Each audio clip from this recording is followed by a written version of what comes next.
What's good, Savages? Welcome to another episode of Blue Collar Sports. I'm Savage Paulson, and with me, as always, is the Kenneth Walker III of Sports Talk, because he's definitely the MVP of this show. Zach McGibbon, how are you? I'm doing pretty good, Stefan. I'm looking forward to this episode of Blue Collar Sports. I love the intro as always. It's funny you mentioned with the Super Bowl. I brought back to my days of working at back in Ottawa, and there was a time where we had to be careful about saying the Super Bowl because our parent company did not have the rights to it, if I recall. And it's the same thing. It's the same thing as with the Olympics, where if the Olympics deem you not a competitor, you can't say Olympics. You have to say, in this case, it's in Milan Cortina, so you have to say the Milan Cortina Games as opposed to the Olympic Games. So, yeah, they are very hardcore on their television rights and all that. So I think we'll be okay. I don't think we're competing with these multi-billion-dollar companies to try to get their rights anytime soon, unless you've got a secret enterprise I'm not aware about, Stefan, but. Look, I wish we were. I wish we were big enough that we had to worry about that kind of stuff, but I'm going to use the word Olympics and I'm going to use the word Super Bowl because that's what I watched on Sunday. I mean, if I get an email next week saying, hey, by the way, you got to remove this episode. You can't say Super Bowl anymore and you can't say Olympics. I'd be like, all right, we're making progress. How did you enjoy? That means they listened to the episode, right? Exactly. So somebody flagged me. Somebody was interested enough to flag me and say, hey, they're using these words. Talking about the Super Bowl, how did you enjoy the game? Overall, it was, out of all the Super Bowls I've watched, it was one of them. And it wasn't really much else after that. So it was one of the Super Bowls I've ever watched. Look, if you love defense, defense was really what that stood apart in that game, especially on the Seattle side. It was just an unreal display of defense from Seattle. There's going to be a lot to talk about. We'll obviously break it down each path, but I think the biggest takeaways is that, man, this Seattle defense is something else. And also, too, I think it's one of those deals with a guy like Drake May that's been in there, and you kind of look at this team in New England, and I had been waiting for weeks to finally say that they had been exposed, or, this was not as good of a team that I think people were expecting. Because you look at the past performances, right? They haven't really, even that Houston game where that guy went into the Instagram Reels comments to tell me to stop podcasting. Even in that game, the offense wasn't exactly lighting it up against that Houston Texans defense. And so, absolutely. And then obviously the Denver game, like the Denver game too with the snow. So I think at this point, you just had a really smart game plan from Mike Macdonald and how he was able to attack Drake May and saw a lot of the weaknesses on that offensive line. And we'll talk about that too, and just exploited it. And it ended up being one of those games where, look, was it the most fun to watch because you had all these points going up on the board? No, it wasn't that case at all.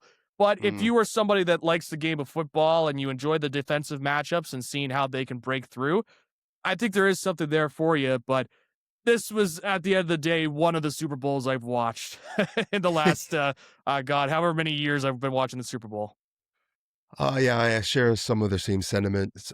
Before we go into details, I just want to say a quick word to everyone who's subscribed to Blue Collar Sports, either it be on Apple Podcasts, on Spotify, or on YouTube. Thank you. It's greatly appreciated. If you haven't done so and you're listening to us right now, it would be greatly appreciated. A big help if you just hit that subscribe button wherever you're listening to us or watching us, on YouTube at SVG TV, Blue Collar Sports, and also at Apple Podcasts and Spotify. We're available there. Hit that subscribe button so you don't miss any future episode of Blue Collar Sports.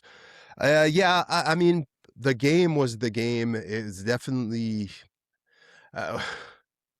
look, Seahawks starting putting points on the board with field goals, then another field goal, then another field goal, and then they tied the record for the amount of field goals in a Super Bowl game. Then they broke the record with 5 field goals, even before they scored a touchdown. And I think even before the Patriots broke maybe 50 yards of offense. I don't know which one was worse for me, either all the AI generated commercials I had to watch during the Yeah. Super Bowl or the Patriots offense.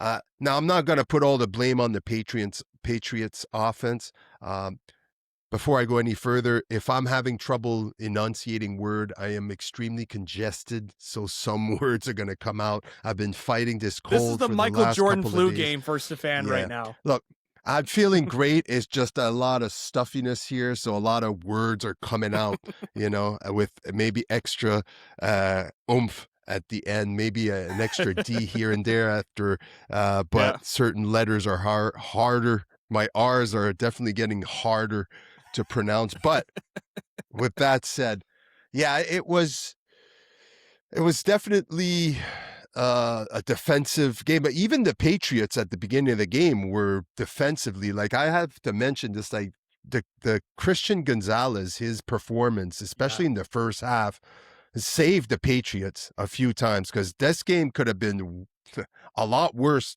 at halftime than it was if it wasn't for Christian Gonzalez.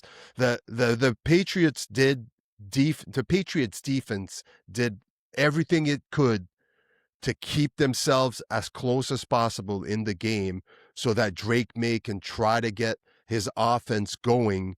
But unfortunately, it was too little too late.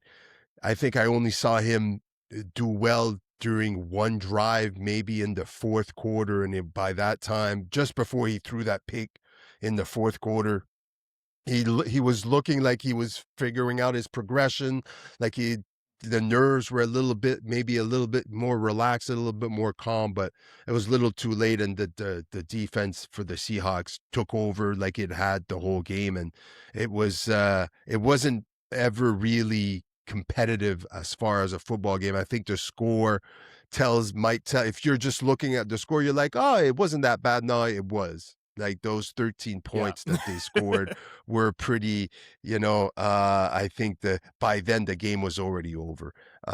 There's a few Yeah. things, like I said, I think the offense looked bad for the Patriots. You could say, oh well, May was injured. Maybe his shoulder was a lot worse than we know, whatever it was. All I know is what I said before the Super Bowl. The Seahawks defense is for real. That is one thing that I am 100% for sure. And they proved it. And Sam Darnold didn't have to do much but protect the ball. And protect the ball they did. They are the only team in Super Bowl history to not turn the ball over once in the whole playoffs. And that, I mean, you don't, if you can do that, your offense doesn't have to put up 40 points every time, especially when you have a defense like the Seahawks. So, yeah, I think it was, like I said, I predicted a little bit of a blowout before 31-10. I Yeah. almost got there. At one point, I was like, hey, You if we were can get a close. safety here, if I can get a safe, remember Yeah. when they were in the fourth quarter, they pinned the Patriots down on the 2-yard line? And I'm like, oh, Yep. if they could score a safety here and then get a field goal, I'm at 31 and they were at 7. I'm like, but there was no chance the Patriots were Yeah. kicking a field goal late in this game with so No. many runs. So I think my thing, but yeah, I kind of saw a little route coming just because of the lack of offense, like you said, that we saw early in the playoffs against the Texans, against the Broncos, and now against the Seahawks. I mean, like we've mentioned it many times. We know the Seahawks defense is great and the Broncos defense is good as well, but you're still going to have to you still need some offense to come out of somewhere. The running game was non-existent in the Super Bowl for the Yeah. Patriots, and Drake May couldn't get anything going. Yeah, I think that was pretty clear that once they couldn't get the run game going, it was really tough for them to expand out and get the passing game, especially. And one of the things I was gonna, really bring up is I don't really blame Drake May that much. Like he obviously deserves a lot of the blame because he's a quarterback and you got to lead the Right. team no matter what. But boy, his offensive line, especially Will Campbell, was just letting him down all Yeah. throughout the game. And I know that Will Campbell was probably thinking about that too. I think you look at interviews with him, he seems like a high character guy and he's somebody that will take it on the chin. Now, him not being able to show up for the media interviews afterwards, I think is, that's you got to face the music sometimes, even if it's Yeah. moments like that. And there's a lot of people asking questions about him of like, look, what was going on, and you just look at the game tape of Will Campbell during that game. It just seemed like he was off balance. His feet weren't very good on pass protection, and the Seahawks, recognized that. They bull rushed him quite a bit. Yeah. It wasn't like they were throwing a lot of blitzes at him. There were certainly blitzes, but like it was mentioned on the commentary, it was only a couple, like, it's only a four-man rush.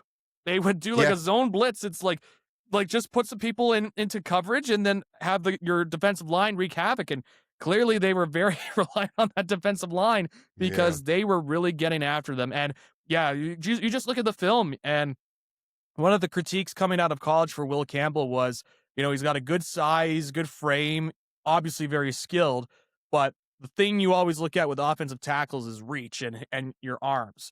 That was Hmm. why somebody like Jason Kelsey was somebody that got drafted much later in his draft because, he was a skilled center, but he was smaller and he didn't have the reach. Now, he was very smart at being able to adapt to that, and he's going to be a Hall of Famer. In this case, when you're Will Campbell, you're a left tackle. You need to have that reach as much as you can, especially when you're Yeah. shifting to the outside and you're trying to do the punches. And there was just a lot of the times, like, you could just see he's like leaning back on his heels as he's coming back. And like the defender's going to see that. It's like, all right, well, I'm just going to bull rush you and Yeah. get you off your feet. And there were so many times. I think what was the play there where they called it off, but you even saw on the replay, Will Campbell, like he's getting pushed back and then he's just getting thrown into Drake May. It's like, that's not what you want from your left tackle. And so it's tough because he's a rookie, and this is already like in his rookie year, you're the guy, the left tackle that's going to protect Drake May. You're the franchise quarterback in New England, and there's a lot of expectations on you. But boy, it was pretty clear that he was a weakness on that offensive line. And then just in general, just letting in 6 sacks. I Yeah. believe it was 6, if not 7. 6 sacks. I'm not Yeah. going to do the Six hand sacks. motion. Yeah. But yeah, so I looked at all that, and I just got what you obviously the said. You're forced not fumble. gonna do this hand motion. I've heard I was 6, wondering if 7 that was so gonna often. I land. thought, dude, 6, 7, 6, 7, dude. It's the thing in my house. It's calming I've down noticed it's before a dying month. down though. Yeah. No, at my house it was on like Donkey Kong for a long time. Even now, Oh my boy. son, he hears 6, 6, 6, 6, 6, and I have to go 7. Yeah. Anyway, yeah, I remember when he got drafted, um, and the criticism of his arm length and his reach.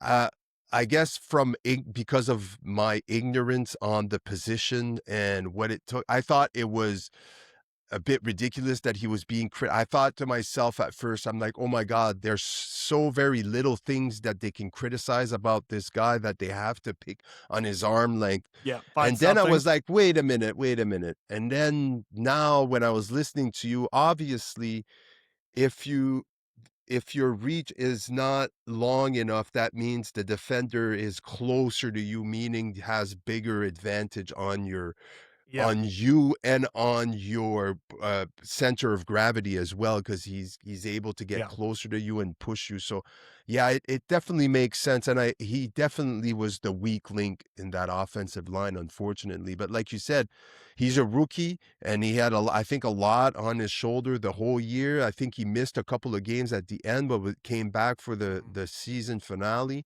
and was able to play during the playoffs. But yeah, he's definitely going to have to figure something out, because I don't think the Patriots are definitely going to look to bolster their offensive line if they really want to win next year in the coming years, because Drake May is obviously a good quarterback, but if he doesn't have time and if you can't give him time in the pocket, you see what happens. And we saw what yeah. happened in the Super Bowl. And you can't rush this kid. He's still too young to be able to think that fast, especially in that environment. And you saw like there's a couple of throws where his guys were wide open and he completely missed them.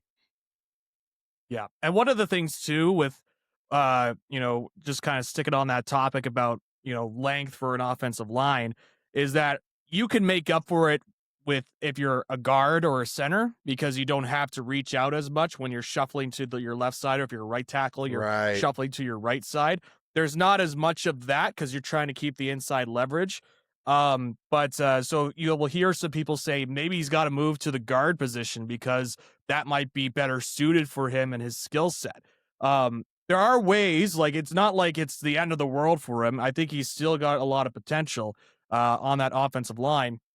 It's just going to be a matter of technique and just trying to improve on that in order to continue to be somebody on that offensive line. And one of the things too, their left guard was also a rookie, so that whole left side, that whole line Oh, side okay. for the Patriots, it's a bunch of rookies. You got the first round high level rookie, but I believe the other one is like a fourth or fifth round draft pick this past year. So Oh, it's already tough as it is. And so when you don't have that going, and if you're Drake May and you're trying to like, there were so many times where he couldn't even get his feet set in the pocket because yeah. he's already facing the rush, so he's got to adapt. Now he's good with the mobility, and I was surprised he didn't use his mobility more in this football So game was to try I. and I extend expected plays. him to rush more and to be able to use his legs a lot more, and I didn't see that. Especially early in the game, I was like, "You got to use your legs. You got to establish Yeah, yourself as a threat early on because they Seahawks is going to have you covered everywhere else. And if you're going to be successful, it's going to have to be through you being able to scramble and get some yards with your legs. And I didn't see him, even though he had some opportunities in the first half to establish that kind of push, but it was just not in the yeah, cards. I think things were going way too fast in his head. You could see just, I mean, I can't blame him. I can imagine, second year, you taking your team to the Super Bowl, that you're young, you could be the youngest right. quarterback to ever win a Super Bowl. Oh my God, oh my God. I get it. I get Mhm. it. And it's a learning experience for him. And hopefully he'll come back better and the Patriots will come back better. But Yeah, I don't know. It that's it a tough was it thing was though. It's a tough thing though, because you have like it's very hard to get back. I think Tom Brady kind of oh like yeah. the last couple of years made it look easy, but it's really not that easy to get No. back. Joe Burrow was in there, and we're like, oh, Joe Burrow, he's going to be somebody we're going to see in a Super Bowl for a long time, and he still hasn't gotten back from that Rams game. Sometimes that's your only shot. Now, Yeah. obviously, if you're a second year quarterback, you don't want to hear that, but it's Listen. tough, and so There's there's not much else to say about the Patriots more than that. Yeah, it's you're absolutely right though. Like there's quarterbacks that'll play their whole career and never go to a Super Bowl. Great quarterbacks, yeah, right? You good quarterbacks, and yep, then you have guys like this. Second year, everybody thinks okay, it's fine. But you're absolutely right. There's a chance we might right. never And see the him again in a Super Bowl. You know? Yeah, and the other example you could point out as well, like you look at some of the great quarterbacks. Dan Marino had that legendary season in 1984, 1985, where he threw for 5,000 yards during that era of the NFL, which is crazy to think about. And he goes to the Super Bowl with that Miami team. They lose to the Bears, I believe it was. If not, they lost anyway to their Super Bowl. And then Dan Marino never gets back into a Super Bowl ever again. And that was at the time, it's like, wow, this is the bright young Right. quarterback of the future. And obviously ended up being a Hall of Famer. So it didn't matter in the end, anyways, in terms of his personal achievements and his personal career. But in terms of Super Bowls and being part of your legacy, like Marino was never able to get back into a Super Bowl after that. And so it's tough. Now, again, I think this Patriots team, there's a lot to like about this team still from an upside standpoint. Again, the fact that they've got these young players and they've already gotten to a Super Bowl and Mike Vrabel's first year as well, there's a lot to like with this team. It's just it's not a guarantee. It's a very tough. There's 32 teams in the NFL, right? They're all trying to compete for that one spot, and it's not easy to do it each and every year. If you had to pick, would you say the Seahawks have a better chance of getting back there faster than the Patriots do? That's because I look at the Based on that Seahawks. defense, yes. Yeah, I look at this team and I'm like, okay, if even if Kenneth Walker goes somewhere else in free agency next year, they still have Charbonnet. They still have JSN. Their defense is young and one of the top defenses in the league. And then you look at this coach, seems to be extremely, extremely knowledgeable and a great coach. First time, wins in his first year.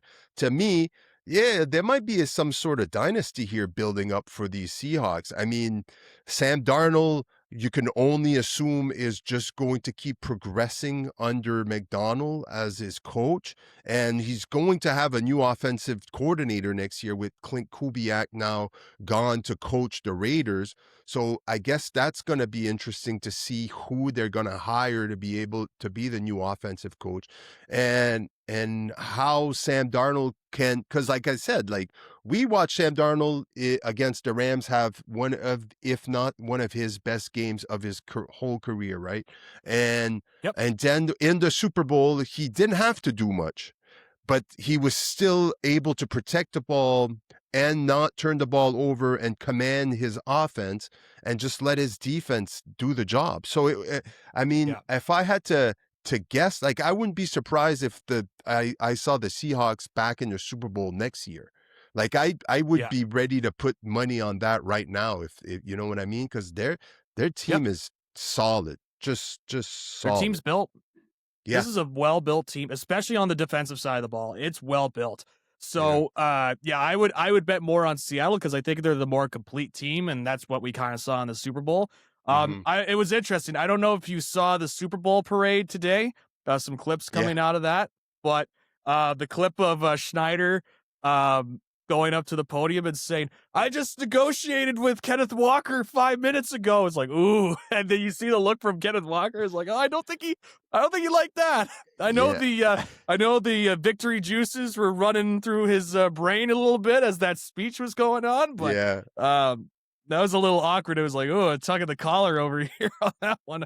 But yeah, no, I that Seattle team, Klint Kubiak being gone, and we'll talk about it a little bit more with him officially confirming he's going to the Raiders. But that will be interesting in terms of, we see so much in the NFL that if you show any sort of promise as a coordinator, they will automatically give you some sort of head coaching position. That's just the way the modern NFL is right now when it comes to the coaches.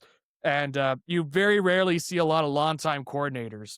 So it's going to be, how much similarity are we going to see under this new offensive coordinator for Seattle? I assume they're just going to promote from within and try and have something similar, because that's what you see a lot of these teams too. If you have Yeah. success on a certain side of the ball, they like to promote from within to have that continuity. So I feel like that's going to be something that's going to happen to Seattle. But like what you said, I mean, you look at this offense, and Darnold, he didn't have to do too much. There were a couple of times in that football game. I specifically think of that inside route, or the crossing route that JSN did onto Christian Gonzalez, and he had him beat. But Yes. Darnold underthrew it. Like he should have thrown it a little bit more so that JSN could run into it, but he had to stop so that he could try and get back to it. And it was almost, picked off by Gonzalez on that. So there were a couple little moments like that, but otherwise, like, you just wanted him to go out there and have an efficient football game, and that's what he did. And so, yeah, I look at that. It was funny because a part of me was like, are we going to see like two Trent Dilfers facing off against each other here in the Super Bowl? Like the Patriots Trent Dilfer and the Seahawks Trent Dilfer.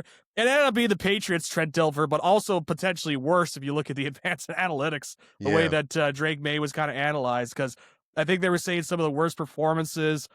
You look at the names like, that makes sense for this guy to be in there in the worst QB performances of the Super Bowl. It's like, oh yeah, I forgot Kerry Collins went to a Super Bowl with the Giants when he was the quarterback there. And I was like, oh yeah, he also had like one of the worst performances in the Super Bowl. It's like Kerry Collins, Rich Gannon. I think Jared Goff was in there from that Yeah. Patriots game a couple of years ago when he played for the Rams. It's like, oh yeah, these are all kind of the usual suspects, I would imagine. Trent Dilfer was actually fine in that game, in his game. Kind of similar to what we were saying about with Darnold, where it's just, he just went out there and like let the 2000 Ravens be the 2000 Ravens, and Yeah. he'll just go out there and he'll lead the offense, right? So yeah, I think overall, like looking at the game, special teams is great too. I think we got to give a shout out to Michael Dixon, the punter. So many Oh my beauty punts in God. that game. He's It was so unbelievable. good. 2 yard, Yeah. 5 yard line, all within the. I was like, yo, this guy is good. This guy is good. I'm sure Yeah. Pat McAfee was loving it.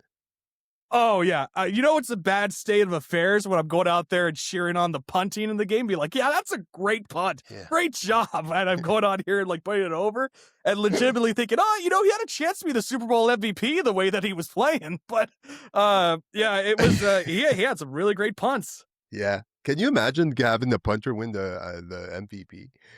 I mean, honestly, like if you had to pick the real MVP, you should have given it to the whole Seahawks defense. But uh, Yeah. Kenneth Walker definitely deserves it. If you have to give it to one guy, he was having a hell of Yeah. a game for most of the Oh, game. And that he touchdown was got taken away, unreal. but yeah.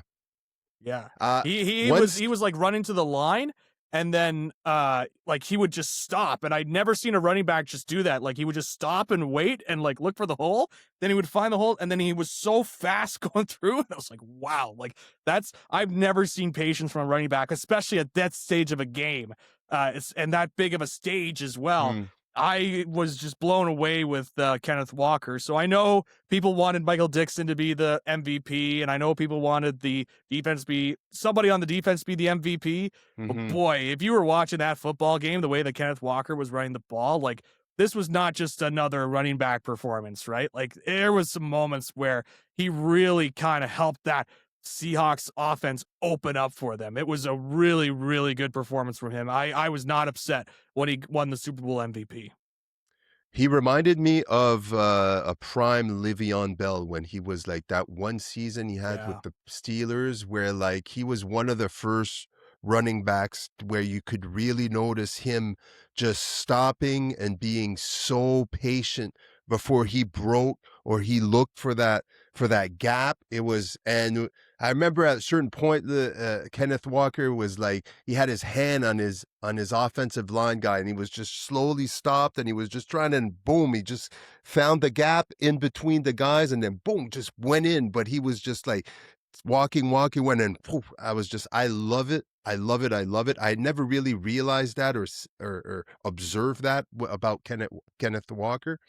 But yeah, he reminded me of Le'Veon Bell because for that one season for the Steelers, he was the best running back in the world, and he was almost unstoppable. And Kenneth Walker, Yeah. for the majority of the game, looked unstoppable. The Patriots didn't have an answer. One other thing I found extremely interesting, and I think someone told me this, I didn't validate it. Maybe you heard the same thing that Drake May, even though he had a poor performance during the Super Bowl, he broke a record for the most amount of yards in one quarter. Really? Apparently, That's news to me. he had 235 yards of offense in the fourth quarter. He had Wow. 295 for total. But somebody told me that, and I was like, how did I not hear that? So I don't know if that's true. Maybe I'm that's some Yeah, I'm seeing this right misinformation. here. I've seen it right here. So, yeah, Drake May sets new record for most passing yards in a single quarter of a Super Bowl in NFL history, 235 yards in the fourth quarter. I think wow. There was a Have moment where it was like all of a sudden the offense came alive and Yeah, like Drake May threw like two passes and it was both like were 30 plus yard passes and I was like where did this Drake May come from? All of a sudden he's throwing it and he got the touchdown pass. It was like where was this Drake May all game long? And then as you mentioned the fourth quarter was with the interception. So yeah, that I did not know that until today. So I am also informed of that. yeah. Uh, anyway, all this to say it was a good I enjoyed the Super Bowl. I enjoyed watching my son as a Seahawks fan, so someone in the household uh where their team won a Super Bowl. So everybody in our household that's a football fan has seen a champion. I've seen the Steelers in my lifetime. My wife, which is a new fan, she's a Chiefs fan. She watched the Chiefs win a championship a couple years ago, but she's on the fence. She's like, "Can I change Yeah. teams?" I think we've had this conversation before. Yeah, Uh, we had uh, this conversation. I was somebody that was I haven't seen the Cowboys get to an NFC championship, let alone a Yeah, Super Bowl. So yeah. it's I'm still waiting for my moment here, you know? Like I just want an NFC championship game. I feel for you, and I watched my son enjoy the game. Obviously, it wasn't as stressful, because it was never really close, when they, even though at what Right. certain point it was 15, 9, was it 19-7 was probably the closest. Well, 3 Yep. nothing was probably when the closest 6 nothing, 9 nothing with all these field goals, but you know where I'm getting at. Right. Even though they were just kicking field goals, I'm like, there's a certain point where Sam Darnold is gonna have to throw a touchdown here and cement this victory because it doesn't seem like the Patriots even. I forget who the commentator was, whoever was doing the game, like, he was completely, like, he had nothing good to say about. He had no confidence in the Patriots offense during the game, like by the third quarter, Oh, like yes. halftime. He was like, all right, the defense is gonna have to pull, the special team is gonna have to do something because this offense is not getting it done. And I'm like, yo, Yeah. like, you're on Wow. TV right now. Like, Yeah, that was the Chris Collinsworth yes, call there. I think it was Chris yeah, Collinsworth. yeah, that's him. That's him. Oh man. Yeah, he was That like, was hilarious. When he threw that pick, down the middle of the field, and Chris Collinsworth usually has something to say, but then there was the pause. He's like, I got nothing. He threw it down the middle of the field. I don't know right what's going before on. Like, right before he threw that interception too, he threw a pass. I think it was like 3 or 4 plays before. It could have even been 2 plays before, where he threw in like triple coverage. He threw this bomb yeah, down the road and it almost got intercepted. And right there, I'm like, okay, he's doing well, but I saw it right away. I remember the camera zoomed in on him after, and you could tell like he was already in like panic mode. There was 12 minutes left. right. I know they were behind by a lot, but he was just looking for the dagger right away. He was like, I need to score as fast as possible. And then a couple of plays later, he tries it again and then gets an easy interception. I don't even think there was anybody close to the defender who caught the ball. But yeah, it was again, you go into these types of games with so many expectations, right? Oh, it's the Super Bowl. But at the end of the day, like, if you look at all the football games that happened this season, were they all good football games? No. Even certain football games between two great offense or two great defense or one, whatever the great matchups were, sometimes it's just going to be like, you have all these this stress, this the Super Bowl energy, and then Yeah, sometimes you're just like, one team is overmatching over the is overpowering the other, and it just makes for a dull, not so entertaining game. But I'm still happy for the yeah. Seahawks. I picked the Seahawks. I'm still happy. Yeah. I So also picked the Seahawks. I was happy to get the victory on that one. My podcasting career is still alive. So we got that going. I also laughed at the joke that during the halftime show, Bad Bunny had the ball and he was like walking down the field right while he was singing, and people were like, Bad Bunny has gained more yards than the New England Patriots running backs have so far. And I was like, yeah, it was so funny. I was like, they so weren't good. wrong. I mean, they weren't wrong, Yeah, right? no. And look, Bad Bunny, he had good ball control as well. That's what you need to have, a firm, hold of the Yeah. ball when you're, running down the field. So, like, good on him. He was prepared. He knew what was going on when he hit that football field. So good on him. He got notes. He took some notes before from Kenneth Walker. He's like, all right, I got to protect that ball with this guy over here. That's right. Uh, Protect the ball. Protect the ball. Still in the football, maybe the last little tidbit of football we're going to talk for a while, unless there's some news. Obviously, in the offseason there's always news and everything, but I want to get your thoughts on this Klint Kubiak hire by the Raiders. Right after the game, pretty much the next day, Klint Kubiak didn't even have time to enjoy his Super Bowl win, already on a plane to Vegas to be with the Raiders. I don't even think he was at the parade today. Already at work. Good for him. You get a head coaching job. It's a big opportunity. Offensive coordinator. We all know the Raiders have the first overall draft pick with their, which we assume, most of us, that they are going to pick quarterback Fernando Mendoza. Do you think Klint Kubiak, like, I don't know much about this guy. Maybe you could shed a little bit more light on him and how good or not good of a hiring he is. I think he's a from everything I've heard and read, he's a good hire for the Raiders, and it's definitely looking up. What are your thoughts on this hire, and do you think he's the right guy for the job to turn this Raiders franchise around? I think this is a good hire. I quite like this hire. Again, it goes back to the pattern that you see in the NFL of trying to get these younger offensive coordinators and try and bring them in. So I don't know if you remember Gary Kubiak at all. His He his was the head father? coach of the Broncos back in the day. That's his dad. Yeah, And there's a Kubiak brother that works for the 49ers too. There's a lot of Kubiaks in the NFL right now. really? I forget his name, but there is another Kubiak. I actually think he interviewed for a coaching job. I could be wrong on that, but Klint Kubiak, he has a background. He's worked with the 49ers before. I remember there was that brief moment. He was the offensive coordinator for the Saints with Derek Carr. Remember when we came on here with the first 4 weeks, like, whoa, this Saints offense has just exploded through the first 4 games. Yeah, that was last Where did this season, no? offense Was it? come from? Yeah, last season. 2 se He was the offensive coordinator for the Saints last year, and it was like, wow, he seemed to have figured out, Derek Carr, and who else was on that team last year was Rashid Shaheed. And Oh, so I yeah, wonder why that's he right. got traded to the Seattle Seahawks in midway. I wonder if there's a connection there. So he's kind of been bouncing around a little bit and been implementing some of what he learned. He was a passing game coordinator in San Francisco, so he's learned under the Schottenheimer regime. He comes from a football family, and so I think it's a good hire. I think I have always been in favor of the hires of going after the young offensive guy and see what you could do with him. Especially if you think you've got, especially with a young quarterback. I think we've learned throughout the last couple of years that it's very, very tough. Obviously, there are exceptions to the rule. You look at Josh Allen with what he was able to develop under with the Bills, and Sean McDermott was more of a defensive minded coach. But overall, I think the idea for a lot of them is like you look at the Patrick Mahomes, you look at Lamar Jackson, you look at even Justin Herbert to an extent.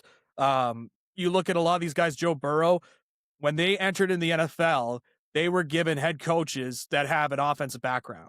And so, and in the case of Harbaugh, he had some help with the offensive coordinator at the time, which I believe was Todd Monken. And Monken was known as a good head coach. Now he's a offensive coordinator. Now he's a head coach for the Cleveland Browns. We'll see how that works there. But um, all that to say, you want to have your quarterback in a good system right away so that he can feel confident to grow in that system as well. And so I think it makes a lot of sense for him to be there. Uh, it's funny how the Raiders just continue to hire people from Seattle, right? Like you got Pete It's Carroll, true, right? and now you got Clint It's true. Kubiak. You bring in their quarterback too, and Geno Smith. It's like let's turn it into the Seattle Raiders and see what happens here. But yeah, it's interesting on that sense. But yeah, I think it's a good hire. I think it's part of the trend you see with a lot of these NFL teams. A younger coach. We'll see how he's able to mesh with Fernando Mendoza because I'm assuming, barring anything major coming out that hurts his draft stock, that Right. I think he'll be the first overall pick. But yeah, no, I think it's a good hire for Las Vegas. It clearly indicates to me in Las Vegas that they are going to blow some things up. You hear the stuff coming out about Max Crosby, how that was probably his last year with the Raiders. So I assume they're going to try and move on from him. So I think it's part of the rebuild there, and they're going to start from the ground up and work their way up. So I think it's a good hire. Why do you think they're gonna move on from Max Crosby? I find that a very surprising. He seems to be somewhat of a leader, or maybe there's something off about him, or just maybe he's not he doesn't want to be part of a rebuild or start from scratch. But I mean, if you wanted to rebuild, you need somebody like Max Crosby that's in my opinion, that could at Yeah. least bring some sort of stability to a position. So I don't know. I've heard about his name and stuff, and so I just find it surprising that they would move on from him. Yeah. I think what you're seeing after that Cowboys move from Parsons is like you saw what they got back for Parsons, multiple first round picks. and then you have a really strong defensive lineman that Right. they were able to bring back in Kenny Clark. So I think that's what the Raiders are trying to gun for is some sort of big time return. Now, Max Crosby, I don't think is that elite level player that Micah is, but he's still a top 5 pass rusher in the league. Yeah, and he could still So, get a lot in return. I guess his yep, his return capital is where you're really interesting in trading him. In the big reason, yeah, probably less than his performance or his whatever dynamic on the team. It's really mostly about timing and going, hey, we could get maybe some good draft picks for this guy and shed some salary and start fresh. Yeah, I guess it makes sense, but still, yeah. I think he's a good player. Whoever lands him is definitely getting a really good defensive player. Yeah. And there were some rumors during the season that at the trade deadline, the Cowboys would try to acquire Max Crosby because Yeah. all of a sudden they didn't have a pass rusher. And so they're like, Hmm. maybe we could try and acquire an elite pass rusher. Those don't grow on trees every day. Yeah. And the whole idea being going after Max Crosby is while he wouldn't be as good as Micah Parsons, you could still get a Max Crosby at a cheaper contract than what the Packers ended up signing Micah Parsons to. Now that was also of the self-doing of the Dallas Cowboys, and I'm not going to relitigate that. But in the case of Max Crosby, you could at least sign him to a better comparative deal and still get a top 5 pass rusher talent. And that's going to be the thing for Dallas going into the offseason is trying to find some work on that defense because it needs a lot of work. But Yeah. all that to say, in the case of Max Crosby, I think they're just, it seems like there's some sort of bridge that's been burned there. Crosby doesn't seem to want to play for the Raiders anymore. It's like, you know what? I think, especially with Tom Brady now really having a hand in the development of this team and making personnel decisions, a lot of times it's not just in football, but in life as well. When you get new business people in there, they have their own particular vision. And when they have their own particular vision, they also have their own set of guys that they want to implement Hmm. to execute that vision. And it might just be a case of Max Crosby doesn't fit into the vision of what Tom Brady's looking for with this Raiders squad. So, which is weird because you think of the Raiders, and I think Max Crosby is the perfect image for a Las Vegas Raider, or even going back to the Oakland Raider times. Yeah, Like I feel like he's absolutely. just a perfect. He's like perfect for their branding. But at the end of the day, I think they just wanted somebody new, and they want to build from the ground up. And you know about Tom Brady, he likes to build contending teams, and he's going to be somebody that's going to be hands on, and it's pretty clear now. Is he going to end up being like Michael Jordan with the Charlotte Bobcats? We'll see, but we'll see. But I will give it some time to grow. But all that to say, I think Max Crosby is probably moving on. They'll probably get a trade for him. They're going to get something back for him. They're going to get a deal done if they're going to trade him before that NFL draft because they want to get those assets right away. Yeah, that would make a lot of sense. Um, Moving on, let's talk a little bit of hockey.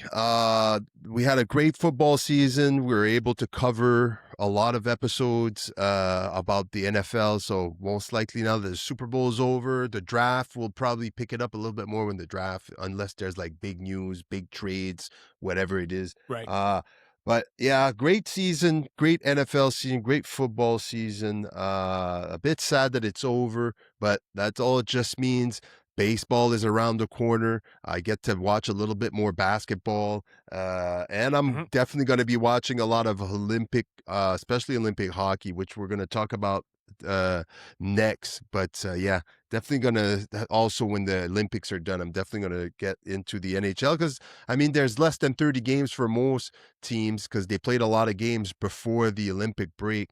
So I mean, the playoffs will be just around the corner once the Olympics are finished, basically, right? So it'll be should Yep. be interesting last month or so of the NHL regular season. So we'll definitely be talking a little bit about that. But let's talk a little bit about Olympic hockey. And I don't want to talk the last time we spoke about the Team Canada roster and all that jazz. I don't want to talk about that.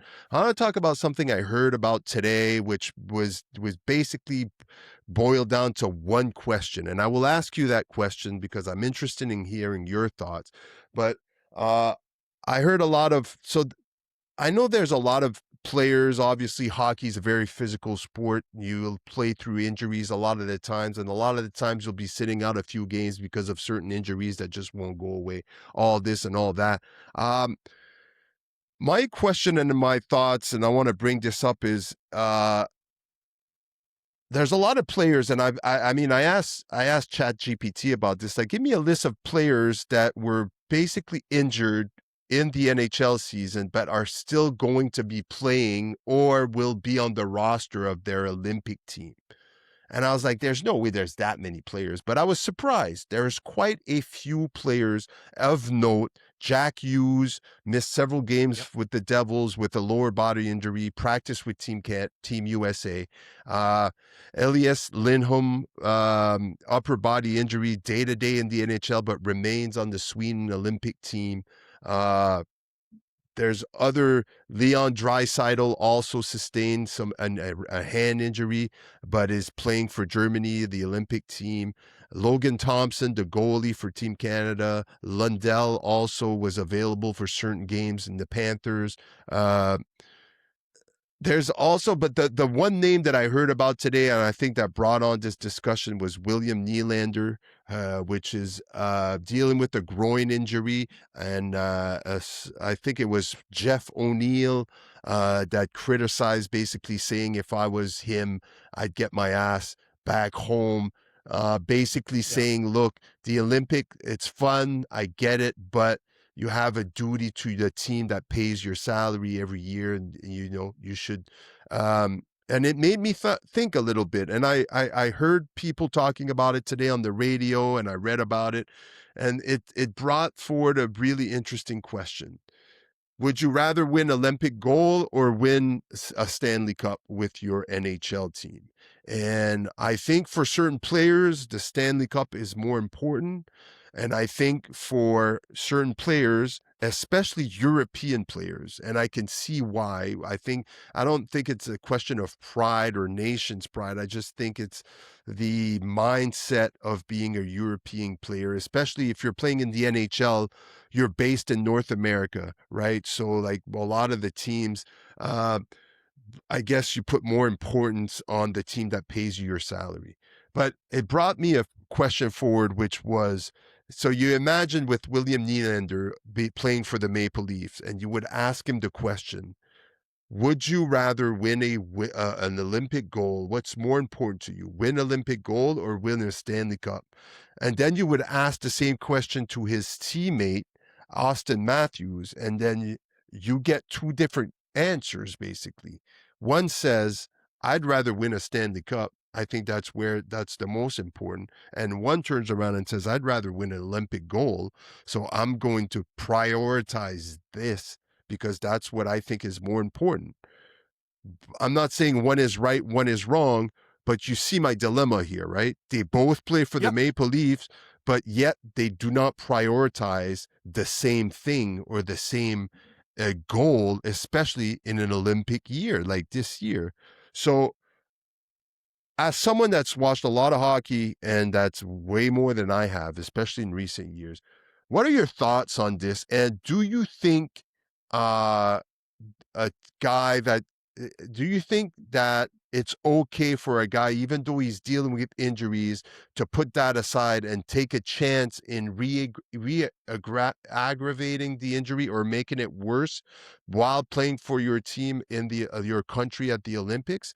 Or do you think that players should prioritize their NHL team and the team that pays them, and should, if you're injured, you shouldn't be taking any chances at the Olympics? What's your thoughts on this?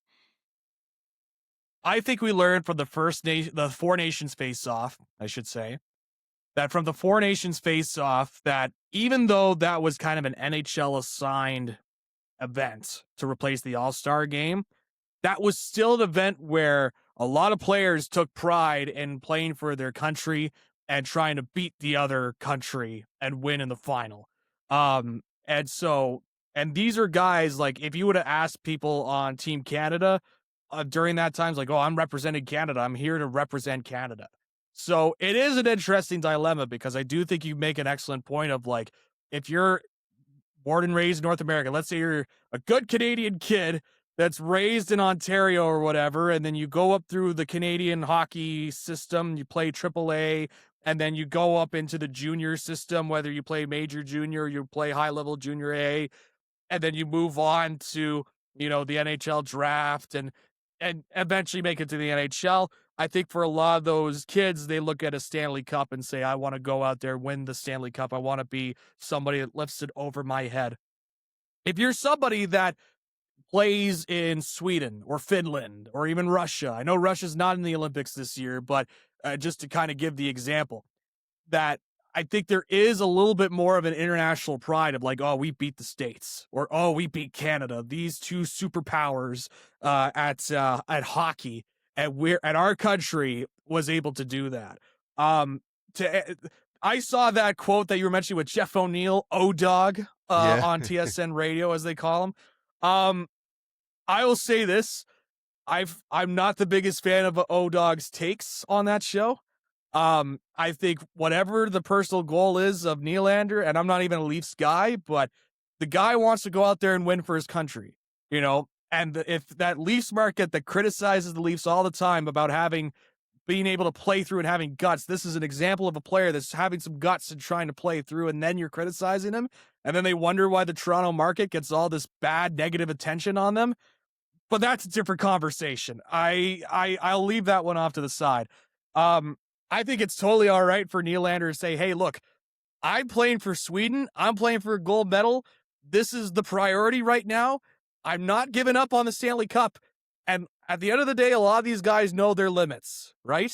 Right. They're the ones at the end of the day that you could. I'm sure you as a wrestler, when you were wrestling, you're like, you knew what. Like, okay, I can wrestle through this. Like, you had some pains or whatnot. Obviously, I don't know what you kind of felt through because I didn't take Yeah. any bumps, but you understood of like, this is how I could take this bump and I could go out there wrestle, and then saying, okay, I know my limits here. So I don't want to speak for you too much, but I want to give it the example here. So Yeah, if you're a hockey absolutely. player that's been in the if you're a hockey player that's been in the grind for so long, right now it's about Olympic gold, and it's the first time that NHL players have been able to play in the Olympics since I believe Crosby scored that winning goal back in 12 2010, if not years. Yeah. Sochi in 12 years. 2014. Yeah. Yeah. Yeah. 2014, I think. It's 12 years now. So Sochi. So yeah, so I think it's okay in this instance for him to play. I think whatever the goal is right now, they're playing for the Olympics, and the goal is to win the gold medal. And so I have no issue with that at all. We would be cheering, hooting, and hollering if one of our Canadian guys, like if it was a Brad Marchand or a Sidney Crosby, is like playing through an injury, but by God, he's representing Team Canada. Right. I think we would be going out there and cheering it on. So to try and answer your question about like a Stanley Cup versus a gold medal, I do think to give the more nuanced answer, I will say, I think it depends on the player and what your goals are. I think at the end of the day, if you're playing in a tournament, you're just looking in the now and you're like, I have a chance to win a medal here at the Olympics. This doesn't come around very often. At least with the Stanley Cup, every year you have a chance. Right. It's tough and there's 30 other teams or whatever, but you have a chance each year. The gold medal in the Olympics for ice hockey doesn't come around until every 4 years. And not And for a long everybody time, makes the NHL players weren't team. allowed to play. Right. And Yeah, it's also exactly. like there's a lot of players that are going to end up winning a Stanley Cup that would never have any chance of playing for their country because they're just not good enough. You understand? Yep. Like it's like Yep. like to be an elite Canadian hockey player and to play for Team Canada, like imagine all the Canadians that didn't get selected to be on this team, right? Yep. They're obviously going to have a different perspective from this, but to be one of the chosen few to represent your country of all. Now I Yep. understand if you're a country and you have to pick guys and they're all from the NHL because there's not a lot of these guys, but that doesn't really happen anymore because it's a lot more global, the game now, and we have a lot more European players, and most of the Yep. countries that are represented in the Olympics have NHL players. But still, yeah, there is definitely a difference of perspective, and I agree. It's also like if the NHL agreed to send their players, then there should be zero criticism. Like you could be an analyst or somebody on the side, but as far as the NHL or any of the teams wanting to criticize their players, well, that if it's in the rule and you guys are sending them to the Olympics, I think it's all right to want to sacrifice your body to try to win a gold medal. I think Yep. I can understand that. And if I was in that position, I'd do the same. Because to add to your Yep. point, like when we watch the playoffs in NHL hockey, we all know, I mean, it's not just in hockey. We saw it in football just now, and we've seen it in basketball, in all these major sports. By the time you play a full season, and you get to the playoffs. And I'll add to this with your pro wrestling reference when I was look, there is not one match that I've except my first match, but even then I'd been training for a long time. There's out of every time you go into a match, there's something where you're like, well, I'm gonna have to watch how I take this bump because my neck, like for me, for example, my neck was always an issue. So I always tried to protect how I bump because I didn't want my neck to be messed up for the next 3 weeks because I have another wrestling match tomorrow or the following weekend. And now I have to, like, this is not just about today, it's also about next weekend and about being able to show up and meet my commitments. So you always, for me, you're always going to battle through some sort of discomfort or injury where you're like, fuck it, this is part of the business. You have to accept it. And if you can't accept it, you're in the wrong business. And it's the Yep. same, it's been my mentality for a long time. It even today, like I run a lot and it's like there's most days it's like something hurts. And it's just like I still got to go out there because there's a commitment. The same thing for hockey players.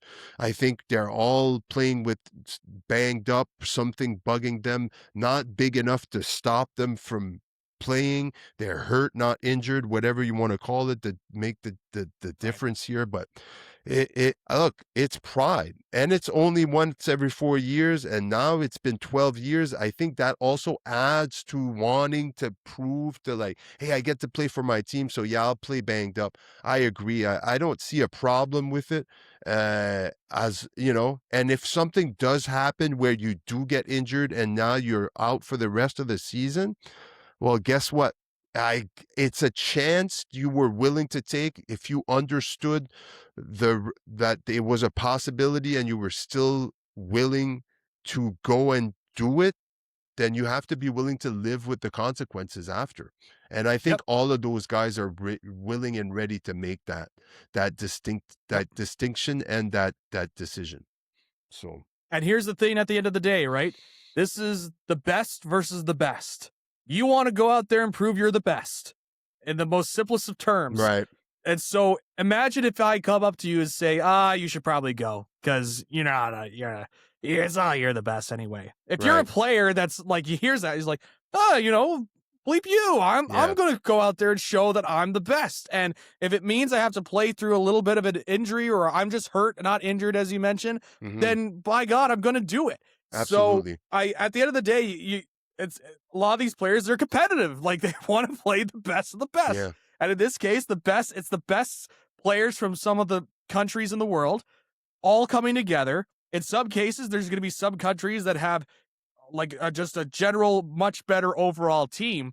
But still, even if you're somebody coming, playing for some of the lower tier, comparatively speaking, teams, lower tier countries, you still want to go out there and show and play with pride and play for your Absolutely. country. So yeah, I just didn't. I heard that ODOT take and I just kind of brushed it off. I was like, look, he can complain, but this is a team that wants to win, and let the guy go out there and win. And maybe if you're a Leafs fan, that can rub off on you for later on this season because it's not like the Leafs are lighting it up on the standings right now. So Right. maybe that could be the spark if your team, if Matthews goes out there for the Americans and wins for his team, or if Marner for Team Canada, or sorry, I shouldn't say Marner because he's with Vegas now.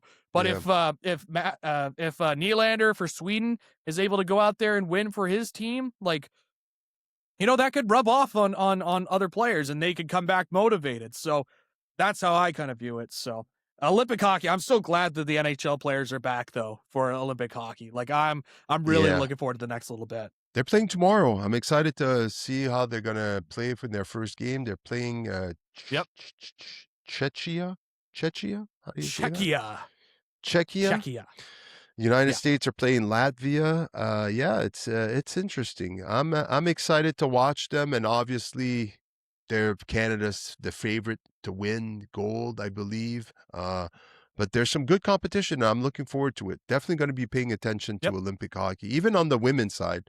I know Team Canada lost yesterday, I believe, right, to the United States, Yeah, to the Americans. And that was a whole conversation there too, five because nothing. a lot of the yeah, it's a lot of the women's players. Like the big talking point was, man, the Americans have a lot of young upcoming women on their team. Like the glaring stat was in terms of players that were born past 2002, which is hard to believe I'm saying that as young, but I'm sure it's fun. Uh, in terms of players past 2002 on their country, the Americans had 9 and Canada had 0. 0. Yeah, It they is definitely 0. have older players on that team. A Yeah. lot of players on their last Olympic run, I believe. So might not Yeah. bode so well for Team Canada this time around. But uh, I mean, we can expect maybe United States Team Canada finals. Hopefully, give them a chance. Yeah. Good Yep. rivalry. And and look, Canada didn't have Marie-Philippe Poulin, who's arguably Yeah, the she was greatest injured. women's Yeah, hockey player ever. So, she was injured, and so I'm sure she would have made a difference if she was back out on the ice. But still, like it that was something I think that was glaring once people watch it, because I think people realize, oh, uh, it's not the fact that they lost. It's like, oh, they lost now with this team, and you look and it's like, who's coming up in women's hockey right now? Like, who's that next? Like, just to give a very normie hockey take, but like, if who's the next Haley Wickenheiser, right? Like, hmm who's the one that's coming up in the wings? Who's the next Marie-Philippe Poulin? Like, who's the one that's going to take that mantle for Team Canada? And right now, it just doesn't seem like it. At least the way that the executives for the women's side have been selecting their players, and so that could also be a bit of a concern, not just for this Olympic Games, but for future Olympic Games. absolutely. Yeah. Because because Canada's known for producing quite a few hockey players, as you know, and Yeah. especially on the women's side, because they develop a lot of hockey players, and so I think it might be a bit of an eye opener for a lot of people. Definitely something we need to keep an eye on. Last little thing before we call it a day. I want to talk to you about WrestleMania main event between Punk and Reigns. So Roman Reigns won the Royal Rumble. We spoke about it last week, and he made his choice. Said, "I'm going to face Punk," which I think even at this point in his career for CM Punk. And I don't think this is a hot take I'm about to say. Maybe it is. I don't know anymore. I don't know it's a hot take or just a regular take. I Yeah, just want to make this take. right. I think this has the potential of being one of the best main events of all times, or at least in recent years for the main event. I saw the marquee, I saw the poster, I saw the logo or whatever, the graphic, and I was like, man, I just was reminded for some reason. The first thing I thought of was, sorry. Oh man, just give me a sec here. No worries. Whew. Uh, had something in my throat there. I All think good. given the time they have like 60 days or something like that before WrestleMania. I think they have the potential to build this like they built The Rock versus Stone Cold back in the day. That to me was one of the best buildups to a WrestleMania. It was very well done. They had a lot of times and they really drilled the point of what this meant for the business. And I think it's a different type of matchup because I think it's between two guys that had already have made their mark in the business of pro wrestling.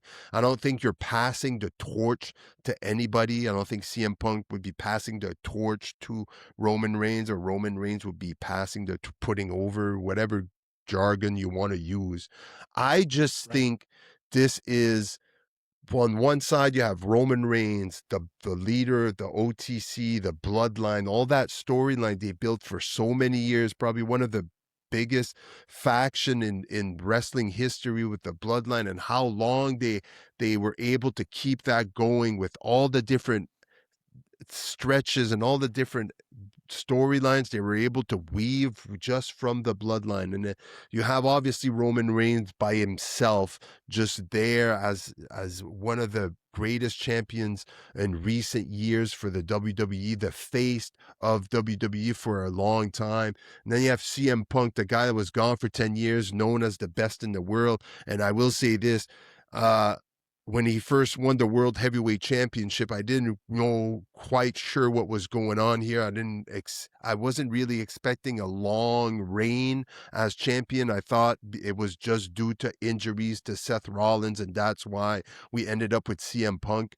But I think CM Punk has still a lot of gas in the tank, and I think he has an opportunity to elevate this championship, the World Heavyweight Championship, and he's got a great opportunity here. And I think that WWE has an amazing opportunity to just sell this big fight, this main event, and take this 60 some days and just build it in this crazy, you could add storylines whatever you want, but make this a real important rivalry, something that's going to decide the future of the World Heavyweight Championship for months, if not years to come, to kind of build something up. But my concern here is because of Finn Balor, if the Finn Balor aspect of this, of him weaving his way into this match this past Monday and being able to secure a championship match at Elimination Chamber in Chicago, in CM Punk's hometown, which adds a whole different dynamic. Will they give us a curveball and take the belt off Punk right before Mania and have Balor go in as the champion? And then I started asking myself, like, would I rather want to see Finn Balor versus Roman Reigns or CM Punk versus Roman Reigns? And in my head, like I said, I led in with this saying CM Punk and Roman Reigns have the potential to be a great main event. So obviously my answer would be, right now I'd rather see CM Punk versus Roman Reigns in the main event, and I could do in the main event of WrestleMania, and I could do Yep. without this Finn Balor interruption, because a part of me also wants to see Finn Balor become world champion and get his chance at elevating that title and get his chance on top, because I feel like it was taken from him when he won the Universal Championship and had to give it up the next day because of a shoulder injury. And I think that he has the potential. He is, in my opinion, one of the best WWE superstars in the last 10 years. I've always liked him. I loved him in NXT. I love his everything about him, the way he conducts himself. Obviously, he's on the smaller side, but I think he makes up for it with his charisma and his moveset in the ring and his ability to just be a really good heel or a really good babyface when he needs to be. So for me, I'm a bit disappointed. I'm hoping there's a big swerve here making me go like, oh, unexpected.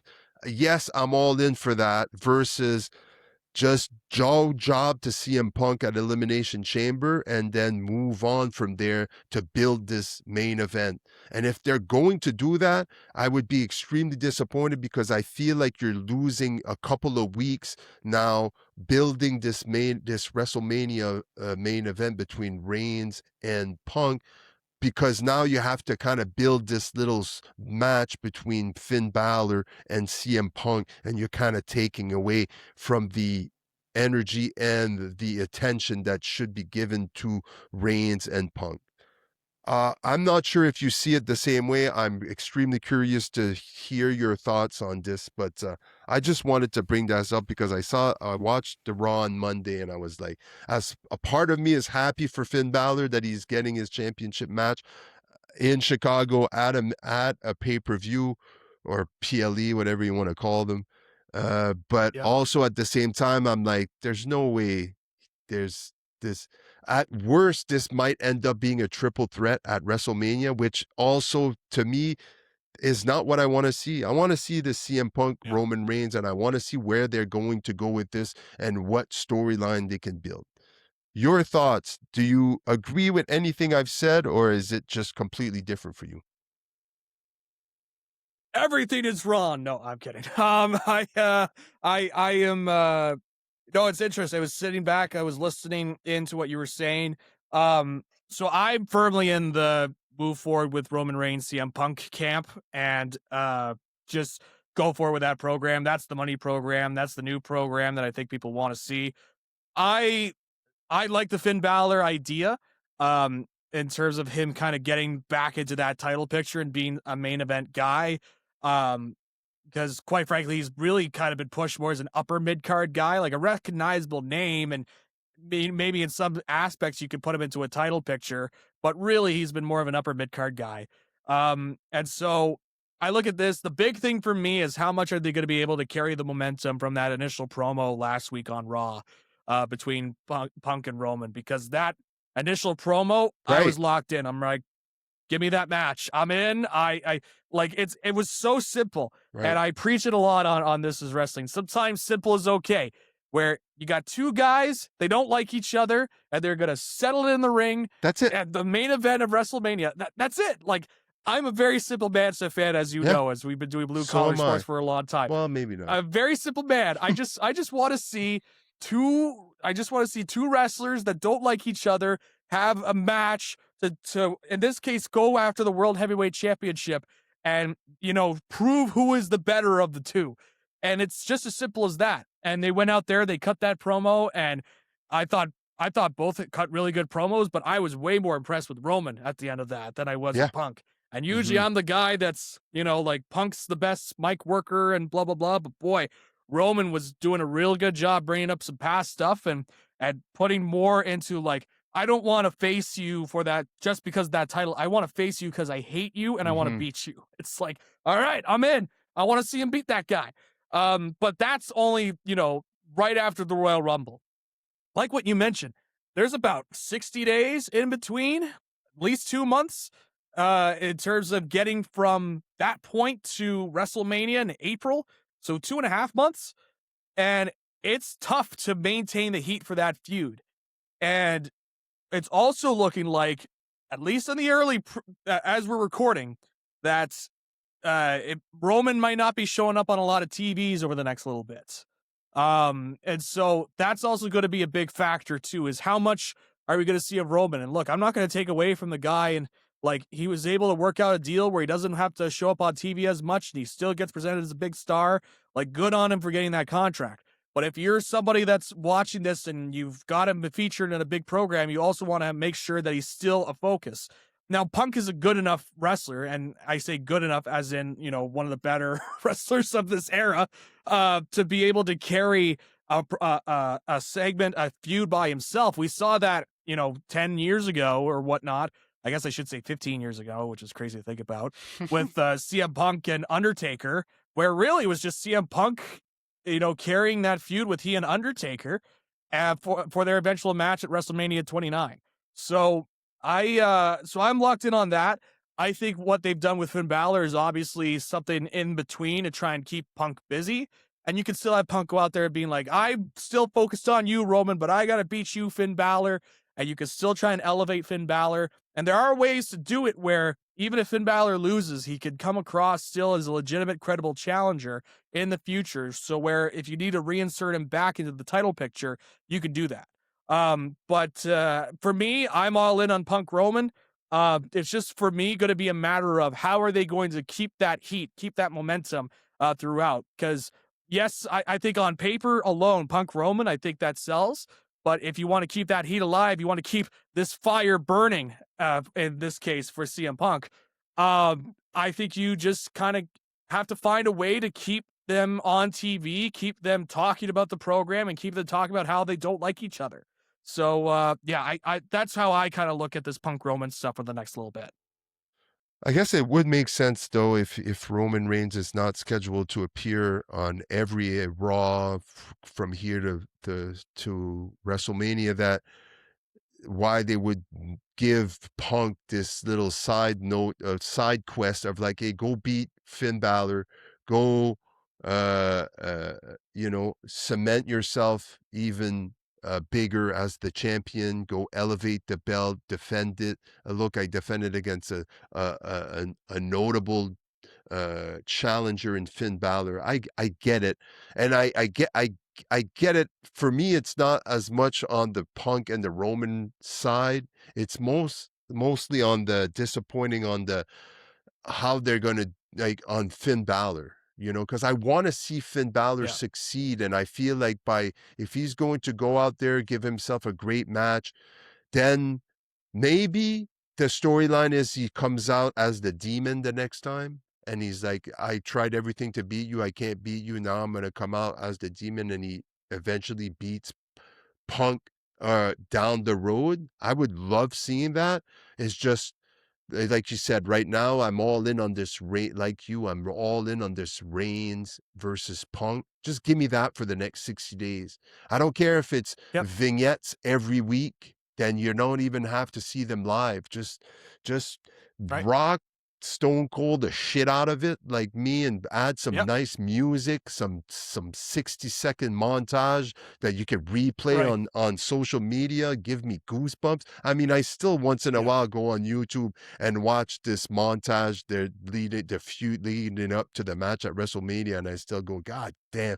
With that Yeah. Limp Bizkit song, I'm still I all, was just gonna say. yeah, bro. It to me, I just if I need to wake up or I need to get riled up, I go watch that a little bit, and I'm like, I'm ready to go. Yeah. But I'm So I'm what glad. you're saying here, Stefan, is that we got to license Limp Bizkit's "My Way," and put it over for the Roman Do it. Reigns CM Punk video, and we just have the clips of them fighting and blah blah blah. And I'm Listen, hitting my, I'm like, let's go, give me some more Limp Bizkit here. I would be like, okay, they're doing the same thing, but there's a lot of people watching wrestling, they wouldn't remember that, and they'd be like, "Oh my Yep. god, this is the best thing ever." And I'd be like, "Yeah, Yep. yeah, it Yeah. does the same thing." But back to the point though, I do believe that it's a great decision by WWE to have that main event, and hopefully again, there's a lot of things that could happen between now and then, but I think they should focus on this being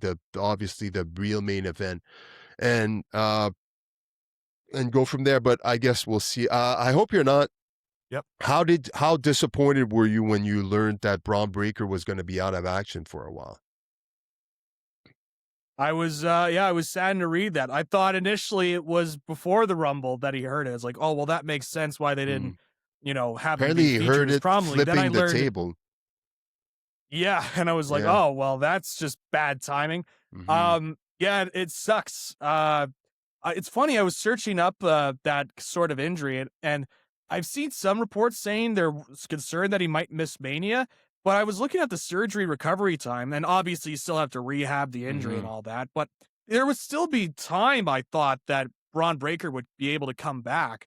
I guess it's just a matter of if they have, if they're willing to keep him on TV while he's recovering from surgery and having him Right. do different things. I don't know.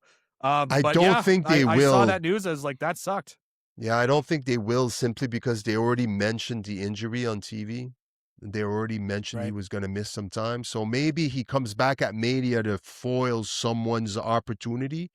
But as far as having a match, I don't think it's a- I don't think it's bad for him. I think considering that he didn't win the Rumble, a lot of people focused on that a little bit. I think it removes him.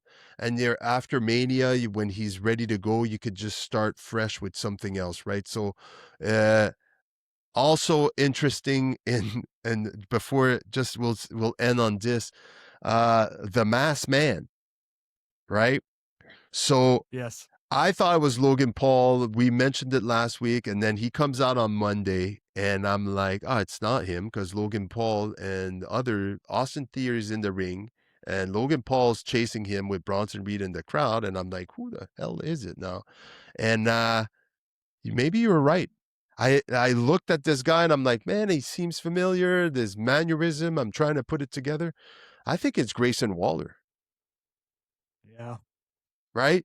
And Yeah. I get I get the Austin Theory angle. You know, they were together Mhm. before Austin Theory left with an injury and then came back. I get that, but I don't quite understand the Braun Breaker attack, but I guess they'll all make Yeah. sense of that. But yeah, I can't Yeah. see who else it could be other than Grayson Waller at this point.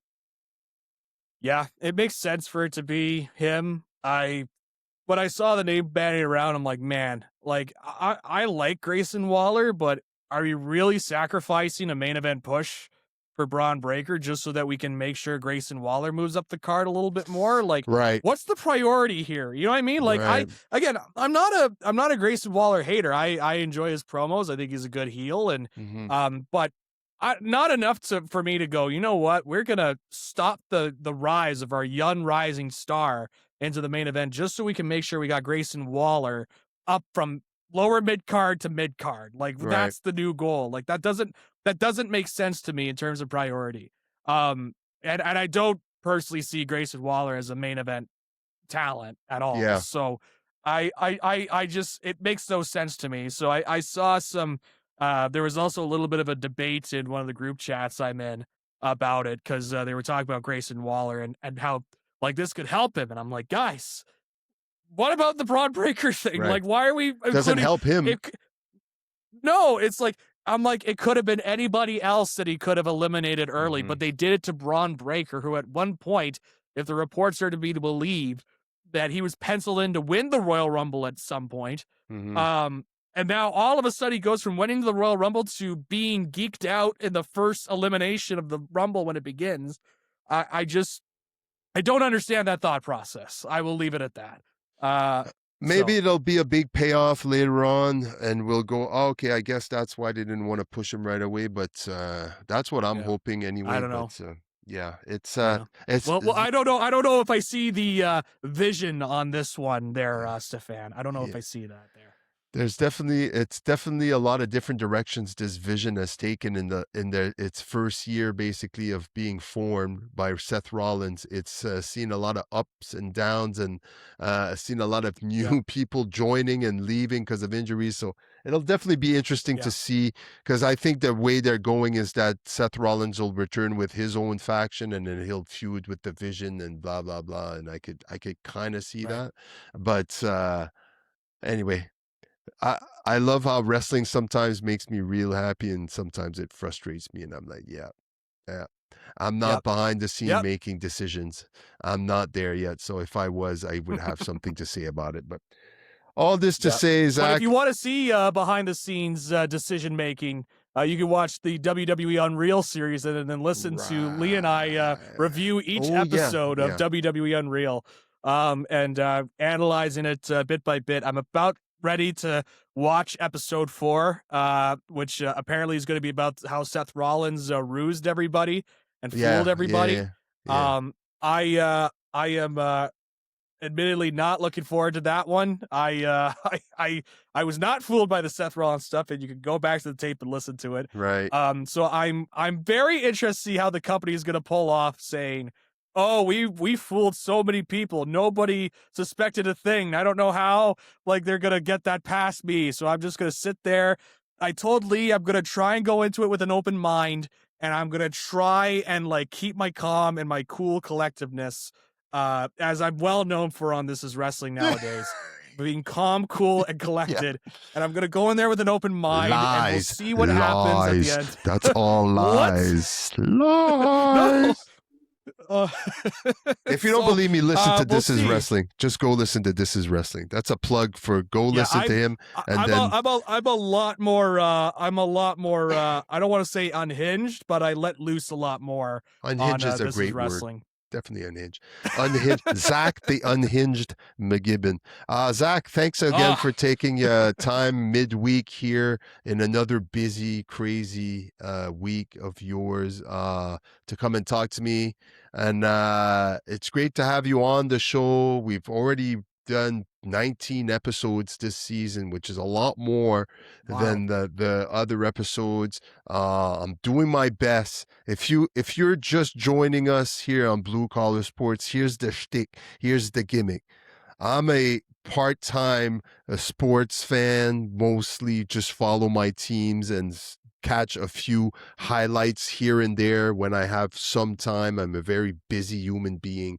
And then you have on the other side, Zach Unhinged McGibbon over here, which is just involved in a whole life. Is most of it is sports this and sports that, Yeah. and he gives his professional opinion, and sometimes my take Yeah. are a little bit more blue collar, hence the name Blue Collar Sports. I'm a bit all over the place sometimes, like last week was horrible. I was listening to the episode, and I had warned people that I had like 3 brain cells left last week because I was so tired.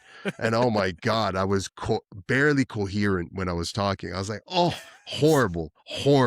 But Oh, I think I did a lot you better always this have week. that, right? When you're Yeah. listening back and you're like, Oh, oh my God, that's not the just- way I said it. That's yeah, not how I was that's supposed not what to I say meant. it. I was like, God, Ah, sometimes dang my it. brain, I can't find words. Look, I've been clear about this. There is some brain damage that people have to come to terms with. I've come to terms with it. And sometimes Right. my brain is just going to one day go like, hey, we're not having a good day today. So you're barely going to be able to form sentences. Words are not going to come out straight and right. You're going to say something that means something completely different than what you meant, and it's going to come out in front of everybody. So I apologize. I am doing my best to be as professional as possible on this Blue Collar Sports podcast. Thank God, like I said, I have the Kenneth Walker III, aka the MVP of Sports Talk, in Zach McGibbon. Zach, thank you again for joining me and making this show somewhat respectable. And I hope that we can record quite a few more episodes before the summer break. And for season 2, we got a lot of sports, the Olympics. Hopefully next week we get to talk some Olympic sports / hockey. I'm not gonna lie, I'm not listening to, I'm not watching all the sports. I'm not getting up at 4 in the Not morning watching to watch the it. luge out there? You're not into the Maybe the luge luge, or the maybe the bobsleigh? luge. Oh, no. Something's going on here. But Well, all I this guess we to have to say, wrap it up so that Stepan can get I- out of his building. I think the fire alarm is going off. Thanks for listening. Again, if you've subscribed to the podcast, thank you very much. If you haven't done so yet, don't forget to subscribe to Blue Collar Sports, available on Spotify, Apple Podcasts, and YouTube at SVG TV. Much love to everybody, and thank you for tuning in, and we'll catch you again next week for another episode of Blue Collar Sports.